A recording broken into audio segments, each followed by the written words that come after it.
Greetings of the day, dear students. Welcome back to your English literature class. In today's class, we are going to read another chapter from our textbook, Unit 2, Section 2, and the title of the chapter is Saving My Friend Alan. This extract is taken from the novel Number the Stars by Louis Lowry. The Johnsons live in Copenhagen in 1943. Ellen Rosen, who is Jewish, is left in the safe custody of the Johnsons by her parents. In this story, we will see how quick thinking can save people's life. The story begins with Anna Marie, who is also the protagonist of the story, quietly opens the bedroom door just to peek out. Anna Marie could see her parents in their night clothes moving about in their house. Her mother held a lighted candle. But as Anna Marie watched through the crack in the door, she saw her mother turn on a lamp. She was startled to see that, as they had not used the electricity after dark. It was a time when everything was rationed, the fuels, the electricity, the food. So they had never seen their parents use electricity after dark. She saw her mother automatically turn towards the blackout curtains to make sure that they were tightly drawn. Her father opened the front door where stood three Nazi soldiers. They inquired in a very harsh and rude tone whether it was the Johnson apartment. The father was annoyed and he asked that did he not have the flashlight, and if he had it, did he not see the nameplate on the door? Of course it was the Johnson's apartment. The soldier then angrily asked Mrs. Johnson if she was friends with their neighbor the Rosens. To which the mother replied quietly that yes, Sophie Rosen was her friend, and she requested the soldiers to keep their voices down as her children were asleep. The soldier made no attempt to lower his voice. He just wanted to inquire about the Rosens and where they were. To which the mother replied that they would be at their home sleeping as it was 4 in the morning. Anna Marie could hear the soldier walk angrily across the living room towards the kitchen. From her hiding place, through the narrow opening, she could only see the heavy uniformed man and the pistol at his waist in the entrance of the kitchen and looking carefully towards the sink.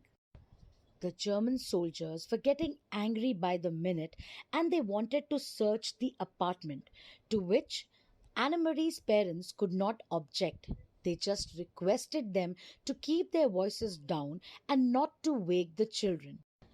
Anna Marie could hear the heavy footsteps of the German soldiers as they were searching the other bedroom. She closed the door quietly and she stumbled through darkness to the bed. She had suddenly remembered that Ellen wore a gold chain that held a Star of David. The Star of David was an identity of a Jew. She urgently whispered to Ellen to take off the necklace. While Annemarie and Alan were still trying to open the clasp of the chain, they could hear the German soldiers right outside their bedroom. Annemarie knew something was to be done quickly in order to save Alan. She grabbed the little gold chain and yanked with all her strength and broke it. As the door opened, Annemarie hid the necklace in her hand, closing her fingers tightly. The Nazi soldiers entered the room and started searching the room, throwing coats and bathrobes on the floor. There was nothing else in the room. Disappointed at not finding anything, the officer angrily commanded the girls to get out of the room, and everybody was now standing in the living room. Annemarie's parents were a little tense now. The officers inquired what the names of the girls were. Annemarie called herself Annemarie Johnson.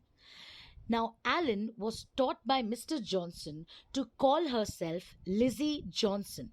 Lizzie Johnson was Anna-Marie's elder sister who had passed away 3 years ago. So Alan was given Lizzie's identity. The soldiers were now getting angry at not finding anything, and mother requested them to leave the house. Suddenly, one of the soldiers noticed that Alan had dark hair. He very ruthlessly pulled at her hair and asked the parents how come two of their daughters had blonde hair that is golden in color, but one of them had dark hair. They suspected that Alan was the daughter of the Rosen family. For a moment, no one spoke. Then Anna Marie saw that her father was searching for something at the bookshelf. From the bookshelf, he picked up the family photograph album.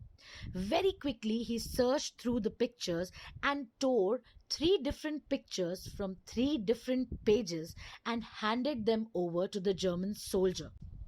The father informed the German soldier that it was the photograph of her daughters with their names written under the picture. Anna Marie instantly understood which picture father had chosen to show to the German soldier. One by one, the soldier checked the photographs. The first photograph was of the youngest daughter, Kristen. The next was of Anna Marie, and the third photograph was that of Lizzie. Looking at the picture, the German soldier became very angry, as the picture was of a young child, and the picture clearly showed the curly hair of the child dark in color. Officer tore the picture into two pieces in his anger. Then he crushed the picture under his foot and walked out of the apartment. Mrs. Johnson quickly reached over and took Alan's hand, saying that she should never be ashamed of her dark hair that were just like her mother's. And she was also thankful to God that it was her husband's quick thinking that saved the whole family, and especially the young girl Alan. This lesson teaches us that even in adverse conditions, we should keep our mind calm and think straight. It is difficult to think clearly when we are under a lot of pressure. But if we are able to calm our mind and think peacefully, we can come out of any difficult situation just by thinking straight. So that will be all for today's class. Until we meet again, stay safe, stay healthy, and keep learning.